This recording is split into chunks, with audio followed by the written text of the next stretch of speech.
United States of America and to the republic for which it stands, one nation, under God, indivisible, with liberty and justice for all. Move to prayer. Thank you. Council President Fire. Here. Alderman Wadwa. Here. Alderwoman Calderon asked to be excused. Alderman Brickner. Here. Alderman Damon asked to be excused. Alderwoman Fliss. Here. Mayor Tutai. Here. Telephonic meeting, none. The meeting has been properly posted and noticed. Resolutions and ordinances. A preliminary resolution declaring intent to level special assessments under municipal police power pursuant to Wisconsin statute 66.0703, 2026 street improvement project. Margaret Paul, you want to add anything? This is the preliminary resolution announcing the intent to levy special assessments for the 2026 street improvement project. The next items on the agenda will be the public hearing pertaining to this matter, as well as the zoning ordinances that's on the agenda for this evening. So you just need a motion on it? Introduce and adopt, please. Okay, also move to introduce and adopt. Second. Any further discussion? All in favor? Aye. All opposed? Ayes have it. Moving on, public hearing. Adoption of an ordinance to recreate section 455-59 of the City of St. Francis Code concerning zoning changes and amendments. Is there anyone here that would like to speak on that? Marty had signed up for that. I'm sorry.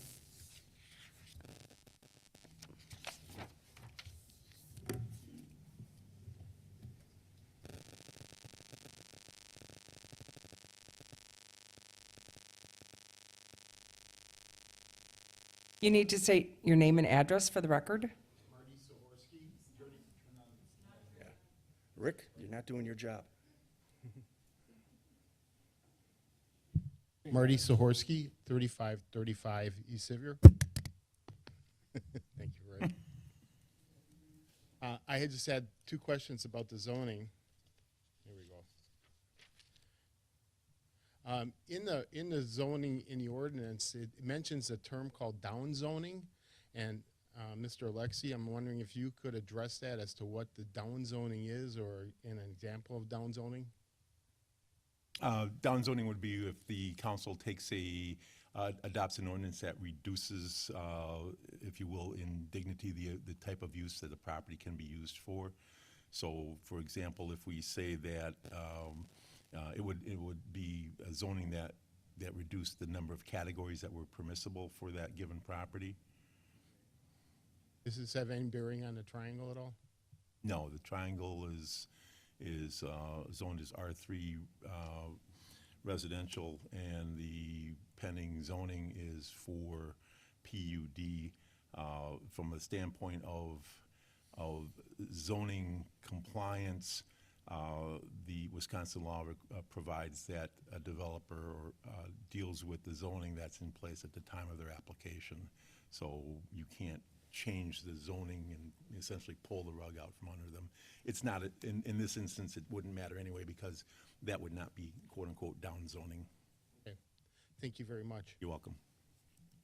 Okay, that was my question. Okay, thank you. Anyone else for the? No. Is there anyone else that would like to speak at the public hearing for this? Last time, is there anyone else that would like to speak for the public hearing? That part of the public hearing is closed. Moving on, special assessments for public improvements, project 1-2026.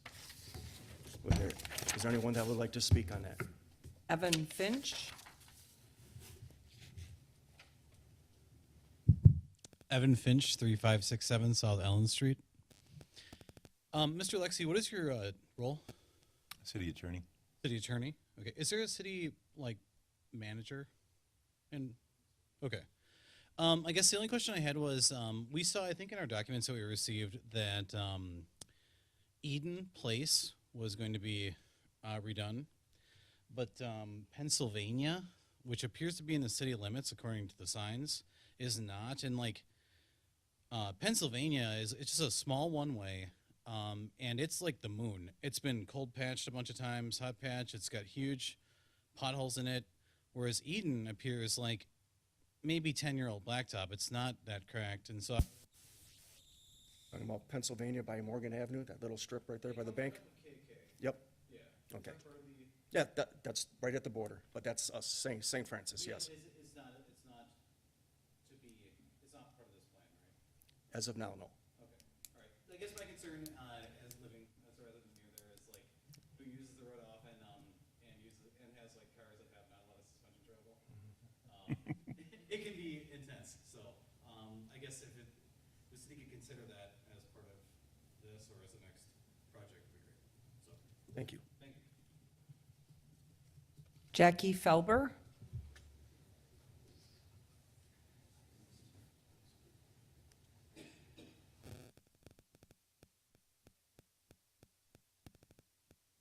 Yeah, probably just get a little closer to it.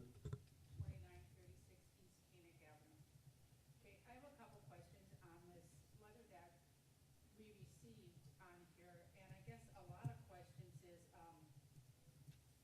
like, how long is it gonna take? When are they gonna start this? How are we paying for this? Is it gonna have to be paid in one shot? None of this is on the information. Like, where do we park? Are we able to park still in our own area? And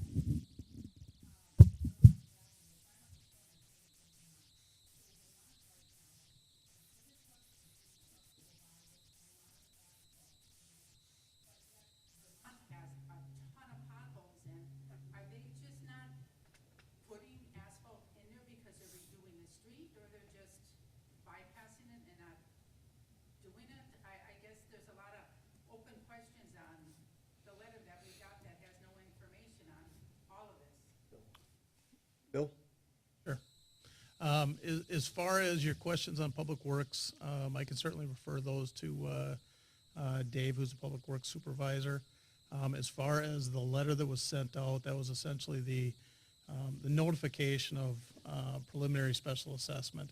So at this point, the project is out for bid, and we had a bid opening today. We've not evaluated those yet. But as soon as we evaluate those, we anticipate that the project will be awarded at the next council meeting on the 21st. Once we do that, then what we would be doing is getting letters out to any affected residents regarding the schedule, very similar to what we did last year, where we had notification sent to all the impacted residents as far as the construction schedule, when pavement's going to be removed, when curb's going to be removed, any impacts that you have as far as access to your driveways. We'll have all that information provided to you. As far as the anticipated length of construction, I would anticipate that this will start probably late May. The goal is to have the work completed before Labor Day. We'll work with the contractor on that.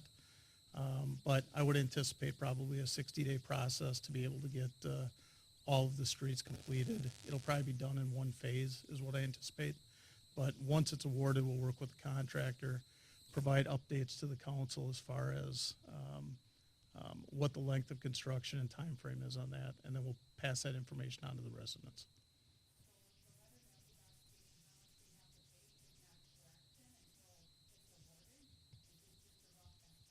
Yes. Estimate, yes. It cannot be more than that amount. It can be less, but it cannot be more than the estimated amount. I mean, this estimate is basically my house taxes. I pay so much in taxes for this city, and now I'm paying for a road that should be paid through my taxes. We put a little bit aside every year from everybody's taxes. I would think that's how I operate, put a little away in a kitty fund for things like this. I would think the city would put away a little bit of fund to pay for road repair. I mean, that's. If I may, if I may, we have been debating the way to pay for roads ever since I've been in this common council, which is 22 years. the people that have paid to have their roads fixed, when we say that we want to get this together and get some money aside, we're told, I just paid to have my road fixed. Why do I have to pay again into a fund when I just paid to have my road fixed?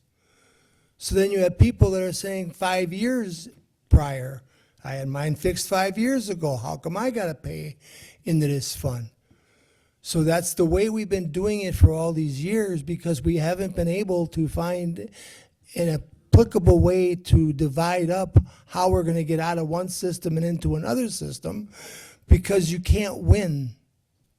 Right now, we're at like 50-50. And every time somebody else fixes their road, they then become on the side of people that say, no, don't fix the system. I already had to pay for my road. So that's where we're at. I know that roads are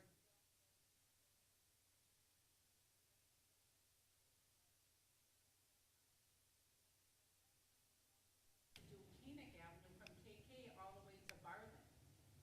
Now, they're not doing that because there's a lot of issues coming. That road was done when I first moved into the neighborhood. But Vermont Avenue has never been done, and there's a lot of streets in the city that are in worse shape than Koenig Avenue. The other point I'm, Remember the referendum we had on this, on the roads, to vote yes or no if you wanted to put a little aside for that. that was going to be my next point. It went to referendum and it was voted down. Yeah, I know it was. So the citizens spoke. It was their decision. I understand. My vote was also for it. But to Don's point, we hear that same argument every time. And it's the same people that argue, I'm not going to pay for somebody else's road until everybody pays for their own. The sad thing is the person arguing that might have their road done 2 or 3 times before that other road requires repair. The joke's on them. They're going to pay a special assessment more than one time. This has gone to the public. We tried, most of the members on the council today tried to get approval for the method you're requesting to go strictly from levy, and it was denied by the city.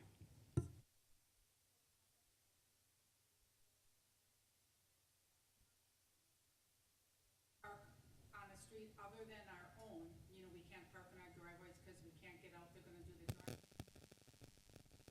parking permit. The way we've done it in the past, no. We just let the police know that that road is going on. Like mine in Waterford was done in December, and for 2 days we couldn't drive on. I couldn't get in my driveway, so I had to park on Kingen then, because I live on Waterford, and the police were notified, you're not gonna come in and pay for a $15 thing for 2 days. Are we still gonna have to do alternate sides, because a lot of people on,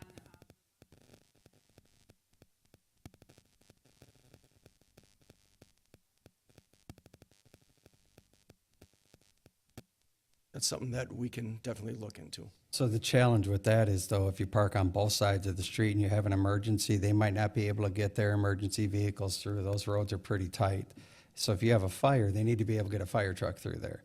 You park on both sides, you might lose that safety access. So unfortunately, yeah, you might have to park further away from home than you would choose.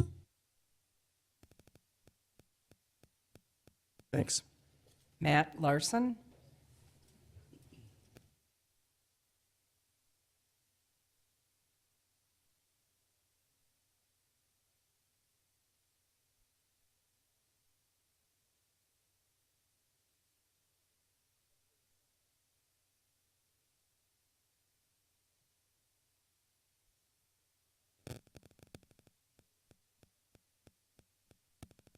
And then also, as I was being a contractor, I actually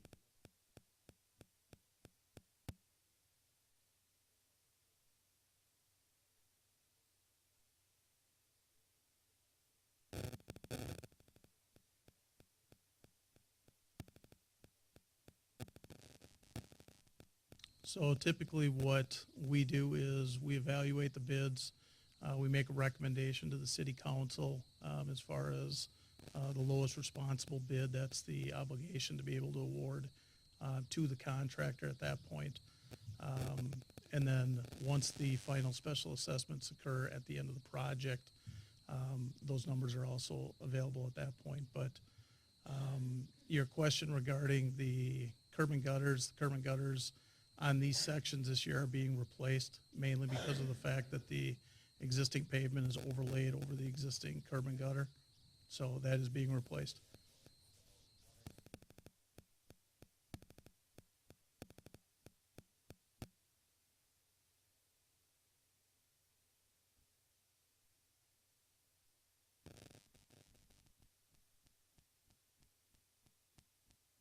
There is no sewer planned on the extensions this year. No utilities other than adjustments. Thank you. But if there's grade issues, they address that at the time. Correct. So you don't have. We have that sunken ponding. curbs or anything like that, they're addressed at the time, yes. There's no one else on the list, Mayor? Is there anyone else that would like to speak for this part of the public hearing? You'll be next. Then you're third. No, you're good. Oh, you're next. No, no, yeah. You stood up and put your hand, so you were first. I'm Candace Benet, and I live at 4029 South Kansas.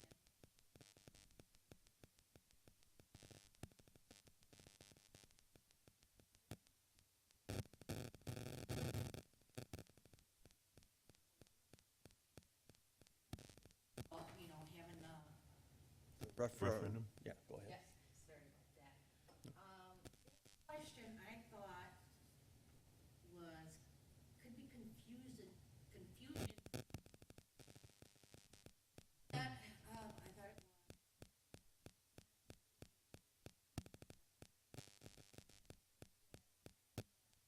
We put out another thing on it again and say, hey, we'll get it right now. Would you wanna pay $3,000 now, or have your taxes go up with this policy? I don't know if that was kind of what you guys were saying in there.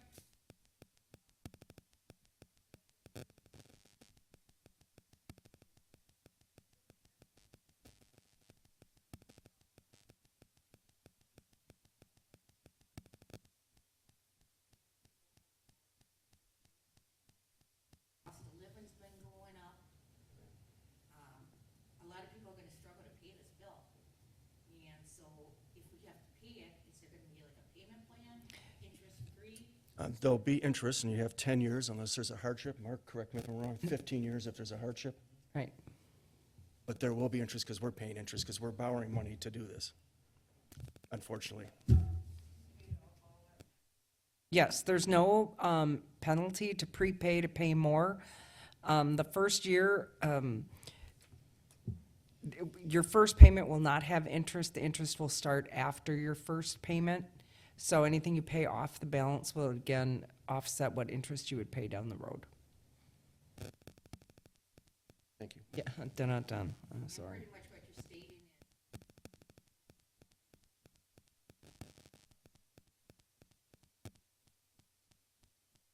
Bill, can you answer that better? Yeah, I would say that there's gonna be times when parking is gonna be limited.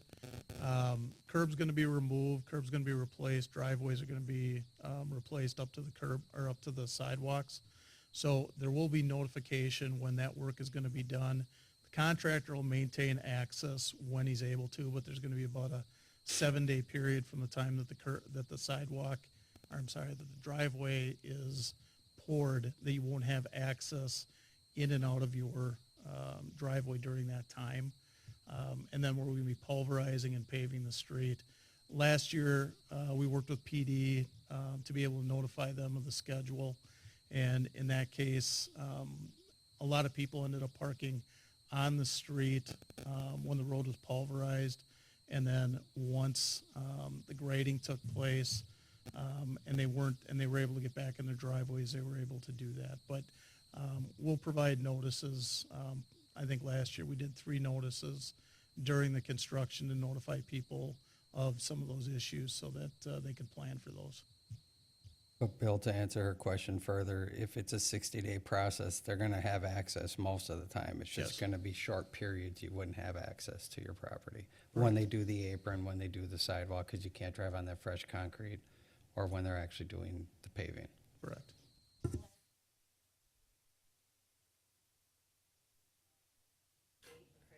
Every year, county, state, and federal, it's hard. It's extremely hard. And the But yeah, beauty we have now. Every year. I'm on the phone. And the beauty we have now with MSA is MSA has a team of experts that seeks out grants all the time. And they're just harder and harder to achieve. It's all competitive as far as from safety standards, things like that. So we do what we can to be able to keep prices down. Thank you. All very good questions. Okay. Thank you. Hello, I'm Stephanie Millar. I live at 3567 South Allen Street. My husband's still brother, actually. But I am wondering, since I'm fairly new to all this, what determined for you guys, how was the determinations made for which streets would be repaired? How does that happen every year? Bill? So annually, we do, so every 2 years, we do street ratings. We have, it's basically a rating that's done through the state, 1 through 10, to be able to rate the streets. So we work with Public Works, so it's a combination of what streets are in the worst condition. We also take into consideration planned utility projects, so that we're trying to schedule around those items. But typically what we're trying to do is to, based on what budget is provided to us from the city, to be able to allocate 5 to 10 streets a year annually to make repairs. Typically the lower tier streets that are ranked between 2 and 4 are the ones that we're targeting as far as the streets. In this case, there was a couple questions asked about Koenig and some other streets. Pennsylvania was also mentioned.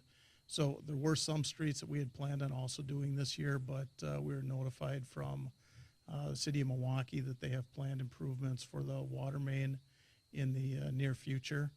So we removed those from the schedule for this year. Pennsylvania was not.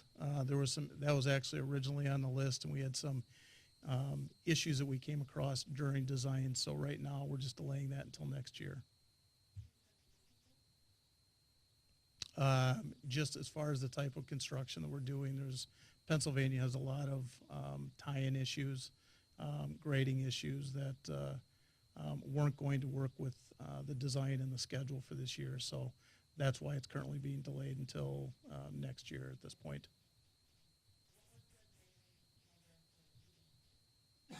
What is the what?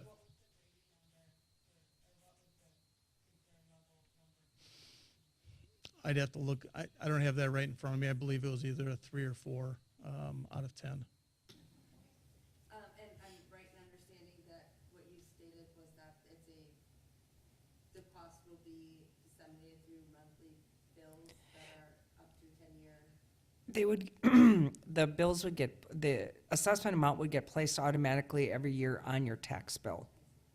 But again, there's no prepayment issues or penalties if you'd want to pay it throughout the year, monthly, however it worked for you. But otherwise, there will be one lump sum, that percentage of the payment on the tax bills every year. And what is the percentage? If it's going to be over 10 years, they split the principal by 10, and then we add the interest on the outstanding balance. Interest rate is set at prime rate plus 0.5% on the date that the final resolution is adopted. And just for my own curiosity, when was that referendum? Oh, in the 90s, wasn't it? No? I couldn't hear y'all. What did the, What was the referendum? 2021? 20, okay, to me, that was the 90s. No, it would have been. 2019. Yeah, I was gonna say it was within the last 8 years because I was a council member when it went to referendum. Go ahead, Mark. Just to put it in perspective, it cost the city to borrow $1 million. The average household, or the average value on a home within the city of St. Francis would increase taxes by $100. I think the average house is about $270,000 currently in the city. So, but that compounds annually. So in other words, if the city borrows $1 million every year for 10 years, by the end of 10 years, you would be paying $1,000 higher taxes, and you may not have a street done in front of your house. You would be paying for other streets that are improved throughout the city. So they're really, when people think about it, yes, you may have a special assessment that's $6,000 and you pay it once every 30 years or 35 years. Would you prefer to pay $6,000 once every 30 years, or would you prefer to pay $1,000 a year extra forever? And so that's what the city runs into with that referendum, and I think that was probably the reason why it didn't pass, is because a lot of people felt that they didn't want to have that extra cost on their tax bill to have a capital improvement budget for streets on the tax bill.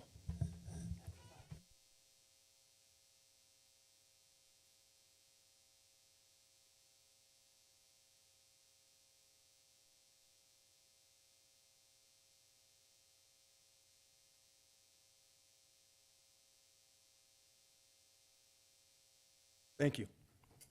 Anyone else? Sure. When you add this onto your taxes every year, is it itemized on the tax bill? It will show up, you know, on your tax bill where you get your recycling charge, in that little box, it'll be right there, and it'll stay, special assessment. You can absolutely do that, but you will get charged the percentage fee. The credit card fee, yes. Is there anyone else that would like to speak at this public hearing on this? Is there anyone else that would like to speak? No, you change your mind? Yeah. Okay, She said her questions were answered. okay. One last time, is there anyone would like to speak at this public hearing for the special assessments?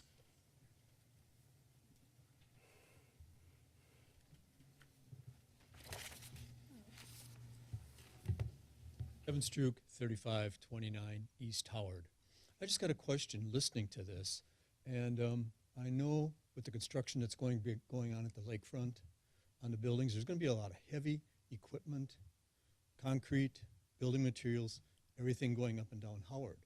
Now, is there anything built in to the budget that covers the road when it's damaged from all this heavy equipment going across it for those repairs?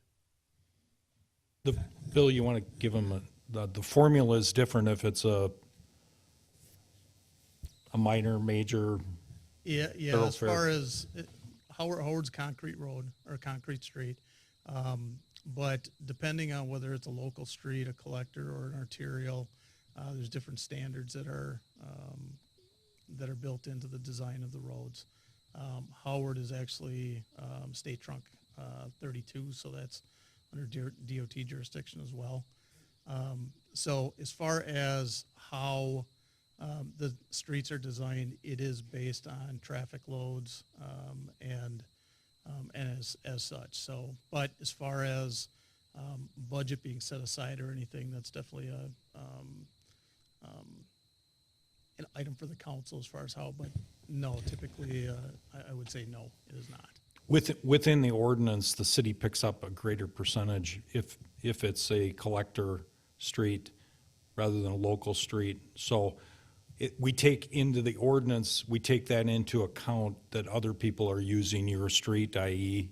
Howard Avenue, as a collector street. So the city picks up a greater portion of the reconstruction of like a Howard Avenue or a Pennsylvania Avenue or Lake Drive, because those are all used by everybody, right? So that's within the ordinance on how that is determined.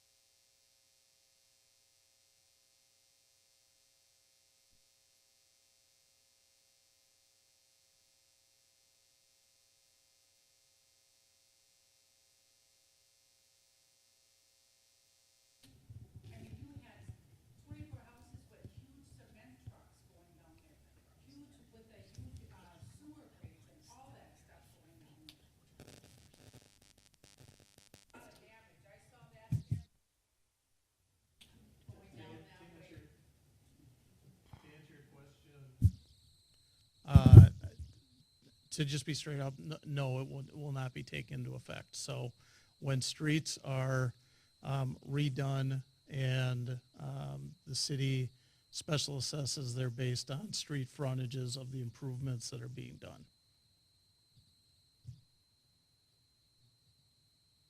Is there anyone else that would like to speak? Public hearing is closed. Thank you. Presentations? None. Thank God. Citizen comments for 2 minutes. There's got to be at least Marty. Marty Sikorsky.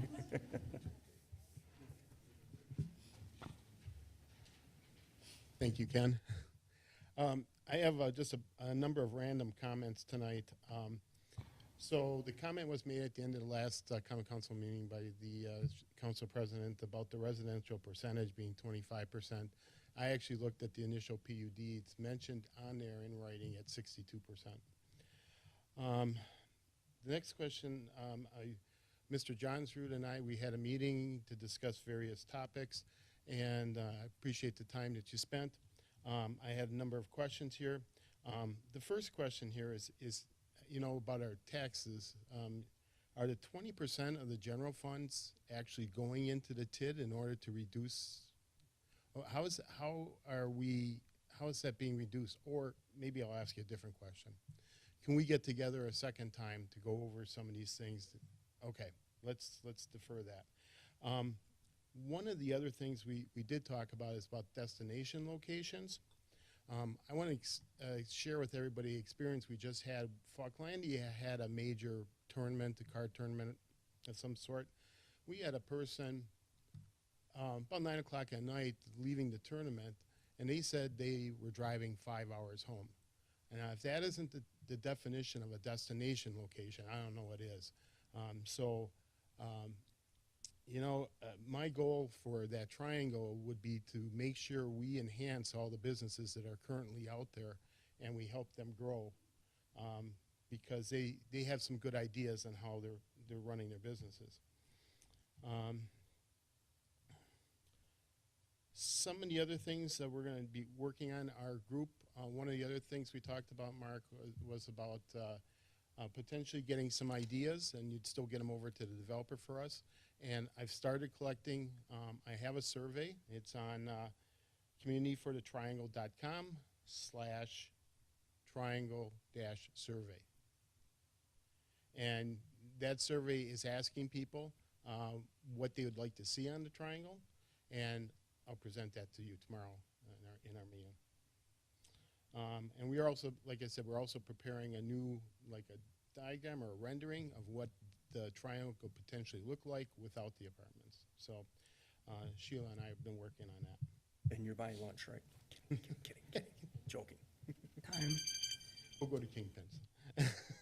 I'll give them, you got 15, 20 seconds if you want to finish up. Okay. The only thing I was just going to mention, our petition numbers, we have 912 total. We have 529 from St. Francis residents. We have 415 from District 3. So just to let you know, I have them here. I don't know when you, or if you want to ever see them. I'd be happy to go through them with you. So, but we are still collecting petitions, and we still, as you see our street signs out there, this is a hot topic. And I hope that gets taken into consideration when the time comes. Thank you very much. Thank you, Marty. Moving on. Consent agenda. Is there any older person that would like anything removed? I'll make a motion to approve the consent agenda as listed. Second. Any further discussion? All in favor? Aye. All opposed? Ayes have it. Recommendations of action from committees, commissions, and boards. Action to be taken from the licensing committee meeting held April 8th, 2026. Don? Mayor, we're looking for approval for a new beverage operator license for Aaron Allen. I'll second. Any further discussion? All in favor? Aye. All opposed? Ayes have it. Next, we're looking for direct sellers and solicitor's permit for Daniel A. Kylish, Edward Jones Investments, 3546 East Sevier, last issued 1/7 of 2026. I'll second it. Any further discussion? All in favor? Aye. All opposed? Ayes have it. Next, we have outdoor event, Vaclania and Nate Faulkner, 3807 South Packard Avenue, April 18th, 2026, from 10 a.m. to 10 p.m. I'll second. Any further discussion? All in favor? Aye. All opposed? Ayes have it. That's all from licensing, Mayor. Thank you, Don. Action to be taken from bargaining? None. Action to be taken from the Board of Public Works, meeting held April 8th, 2026. Good evening, Mayor. The Board of Public Works this evening would recommend the council approve the locations of flock cameras in the public right-of-way as approved and coordinated with appropriate city authority, the police, the Board of Public Works, and city administration. Second. Any further discussion? All in favor? Aye. All opposed? Ayes have it. Thank you, Sean. Sorry, that's it this evening, Mayor. Good.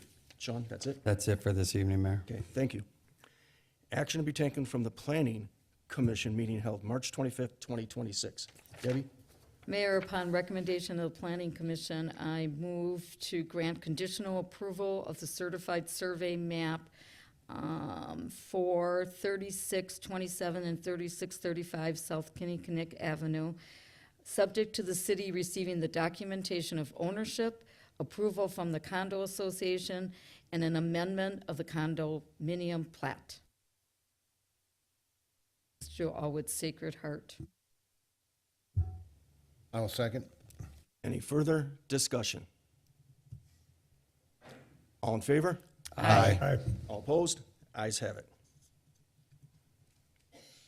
And that's it, Debbie? Yes, that's all, Mayor. Thank you. Action to be taken from the Aesthetic Control Board meeting held April 8th, 2026. No? Whatever was acted on tonight is, it only needs to be approved by the Aesthetic Gotcha. Control Board. Thank you, Mark. Moving on, resolutions and ordinances. Okay. Ordinance to repeal and recreate Section 455-59 of the City of St. Francis Code of Ordinances concerning zoning changes and amendments. I'll move to adopt. I'll second. Any further discussion? Bless you. Bless you. All in favor? Aye. Aye. All opposed? Ayes have it. Ordinance to repeal and recreate Section 40-10 of the City of St. Francis Code of Ordinances concerning municipal court costs. Move to adopt. Second. Any further discussion? All in favor? Aye. Aye. All opposed? Ayes have it. Resolution supporting Vision Zero and adopting the Vision Zero goal of zero traffic-related deaths or serious injuries in St. Francis by 2027. And I think that our illustrious engineer has a presentation. I'll keep it short for you. 2 minutes. I think I can do that. Kidding. So in front of you guys have,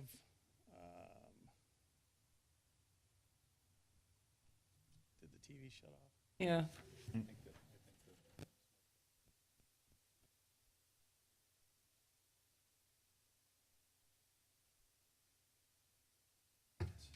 Come on, come on. Come on, Bill, you're smarter than the smart board. If it doesn't work, unplug and reboot. It went to sleep. Hibernation mode.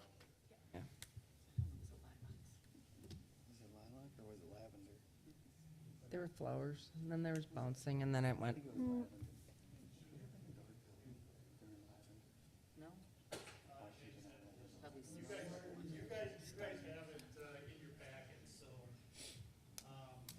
So I'll just, if Dalia is able to get it up here in a second, we'll catch up. But as part of your packet, you have a presentation from Milwaukee County. Milwaukee County partnered with 19 communities, along with 3 consultants, WSP, Tool Design, and Muse, to prepare a municipal safety action plan. And the safety action plan is for Vision Zero, which Vision Zero is essentially the goal to eliminate fatalities by 2037 by shifting, shift in thinking, basically saying that traffic deaths are not inevitable.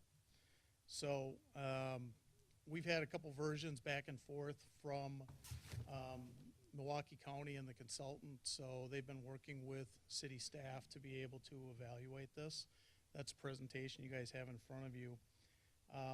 And basically what this is, it's a very detailed presentation, but what it is a planning tool for the city to adopt. And a couple notices, if you want to jump actually to page 4, Dalia. Pages 4 through 9 is based on safety analysis, community engagement, and priority action steps. Couple notes, between 2018 and 2022, there were 16 fatal or serious injury crashes. It is noted that St. Francis is below the statewide average of fatal and serious crashes per 10,000 residents. The statewide average is 5.5, and St. Francis is at 3.5. So planning is intended to engage city staff. It's and plan to engage community input where necessary, and obviously staff such as PD and the fire department as well. Some of the key corridors that they're focusing on is South Packard Avenue. The addition of potentially bike lanes on Packard, installing stop signs at intersections of Packard Avenue and Lunham.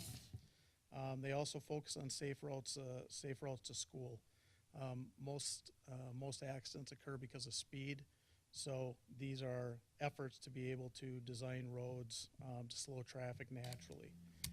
Another big part of it is emergency vehicle preemption, which is basically called EVP, and that allows emergency vehicles to move through intersections more safely. It improves response time and reduces crash risk. As far as funding, there's a lot of opportunities that we will look at with the city. We'll also look at possibly partnering with other communities. Again, these are short and long-term plans. There is nothing that is in the immediate planning document for us to consider as we look at some of these items. So key next step is really for the city council to consider adopting the Vision Zero resolution that you have in front of you tonight. Again, you'd be part of one of 19 communities that has also adopted a similar resolution. And then as we have planning down the line, we would take a look at some of the factors that are included in the Vision Zero.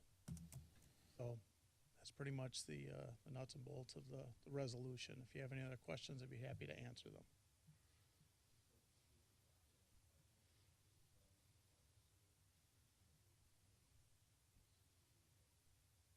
Not immediately. Like you said, it's basically a planning document.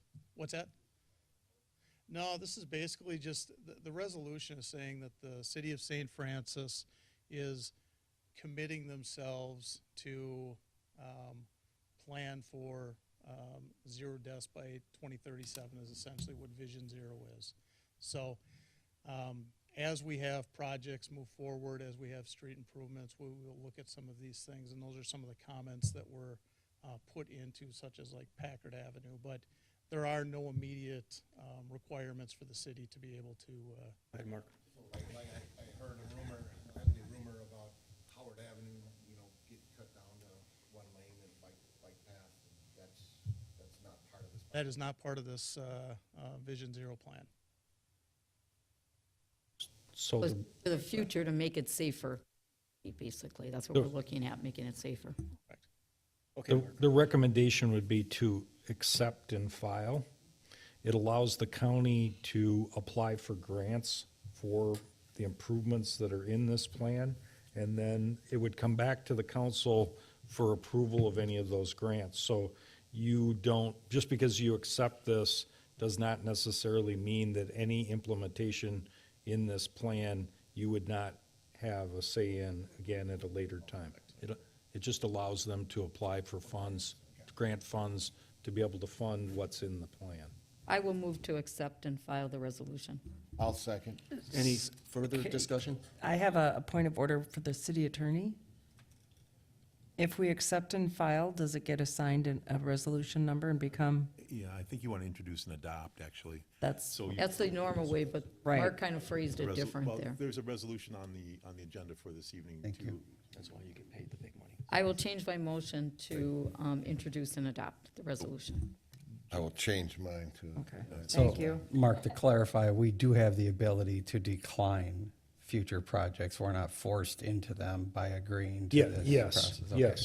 Right, you're endorsing the goal towards zero deaths and zero fatalities and serious injuries by 2037. You're saying that you support the plan as a roadmap of a way to get there, but as Mark indicated, every stop along the way, as far as the use of funding to implement that, it still needs to come back to the Common Council to say, yes, we're gonna do this project, no, we're not gonna do this project. Any further discussion? All in favor? Aye. Aye. All opposed? Ayes have it. Thank you, Bill. Thank you. Thank you for getting the screen up. He put a lot of pressure on you. Moving on. Discussion items with possible action. None. Appointments to committees, commissions, and boards. None. Correspondence with possible action or referral to committees, commissions, and boards. None. Unfinished business. None. Other business. None. Department heads. Amy, would you like to speak? Can you get, if you're gonna speak, Michael. Yep. Yep, thank you.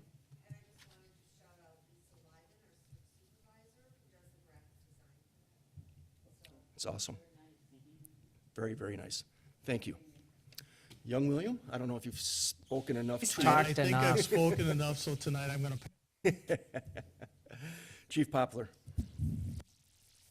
Very brief this evening, starting tomorrow afternoon, and we're gonna make the transition with the Civic Center for the Honor Guard Clinic, the Milwaukee Honor Guard Clinic. So we kick off with instructor refreshment and orientation on Sunday, and then all next week, the annual Milwaukee Honor Guard Clinic. So the year before, we had 23 different states, 3 territories in Canada, police, fire, corrections, and EMS.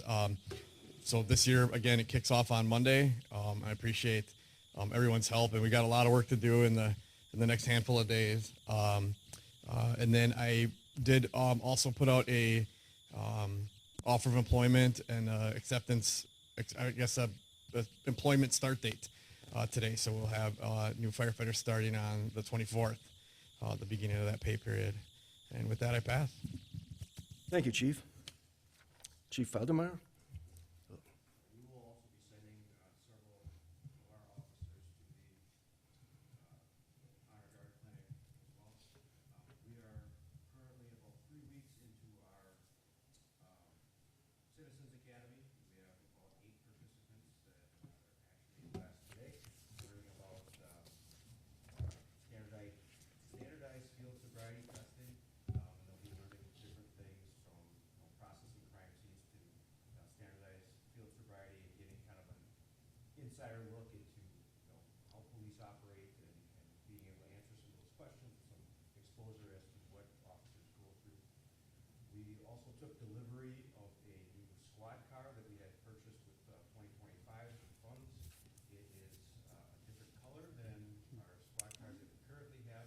It's all black, and so we will be having some different detailing with that vehicle that will be coming along. It's right now it's being upfitted and might get it back sometime at the end of April, and then we'll be adding some details to it.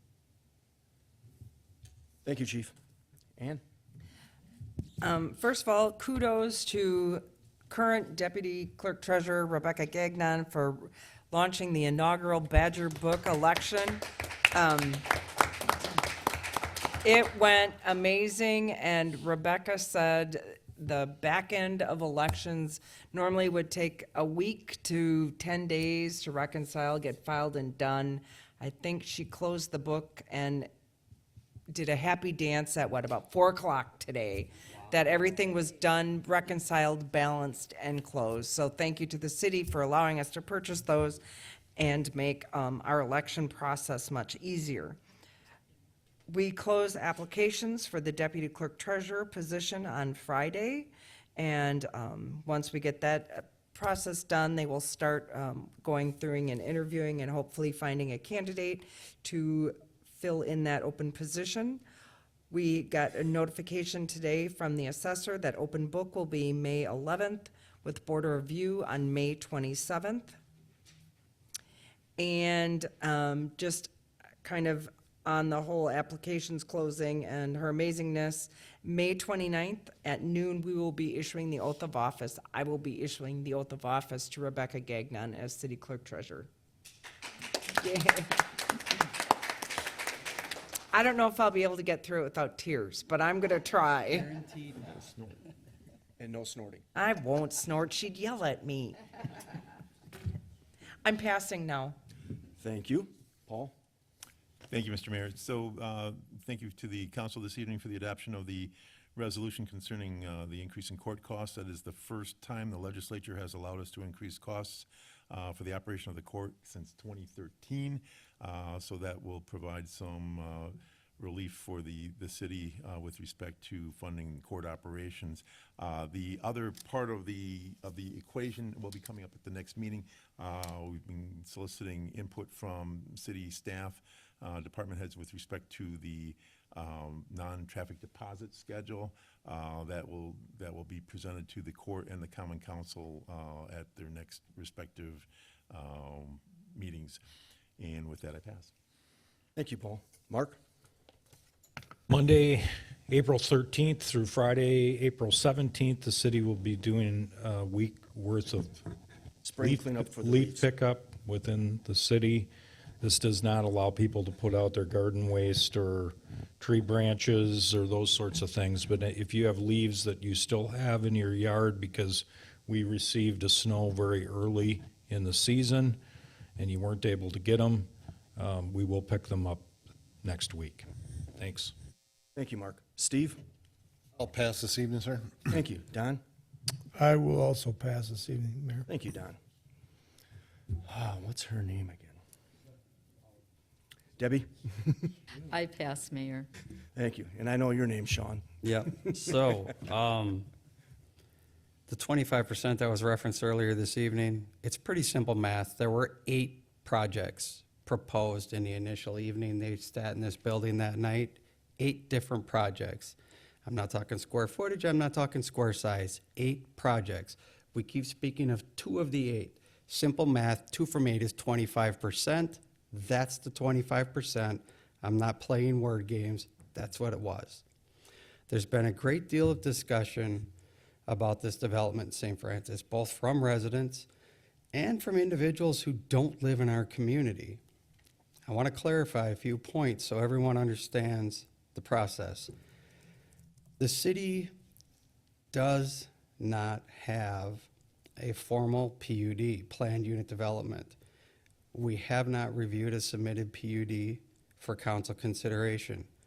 Without a formal application, there is no project before the council to evaluate. Much of what's being debated publicly is based on speculation rather than an actual proposal. When a PUD is formally submitted, it will go through the full review process, including public hearings like we had tonight for the roads. I appreciate the questions. Those are fantastic questions. We don't get those enough when we do street projects. So thank you for everybody who participated. That formal process will also have opportunities for people to give input. Second, I want to address the issue of petition signatures. Just like nomination papers Steve, Matt, and I had to formulate to run for the election, they had to be citizens of the city of St. Francis. The reasoning is pretty straightforward. Only the people who live here and pay taxes here and rely on our services in this city should influence the direction of our community. This protects the integrity of our process and ensures that decisions reflect the priorities of the people who are directly affected that live in this city. Not Bayview, not Cudahy, not Milwaukee. It's what St. Francis needs. It's also important to recognize that development decisions impact the entire city, not just the most vocal group and not just those who oppose change. They affect taxpayers' long-term financial stability, service levels of our protection, and the city's ability to plan responsibly for the future. Responsible development, when done correctly, can strengthen our tax base. It is not immediate, but it does come at the end of the TIF life. This reduces the burden on existing homeowners, supports our local businesses, improves the city's long-term financial health. These are benefits that extend to every St. Francis resident, not just a select few. That's why it's essential, as a council, we evaluate any future PUD based on facts, data, as well as community input and the impact on the community, not assumptions and not outside pressure. When a formal proposal does come forward, we will review it transparently, responsibly, and with the best interests of all St. Francis residents, current and future residents. And with that, I'll pass. Thank you, Sean. First of all, I'd like to say thank you for everyone that came for the public hearing and for the citizens' comments. Thank you. If anyone wants my card when they're done, if you have any other questions besides roads or anything else, I'm an open book. I'm here at least 40 hours a week, so I'll be glad to talk to you. And with that, can I get a motion? I'll move to adjourn. Second, Mayor's report? denied. That's funny. I'll second That was- denial. All in favor? Aye. Aye. All opposed? Ayes have it, we are adjourned. Thank you, everyone, for coming.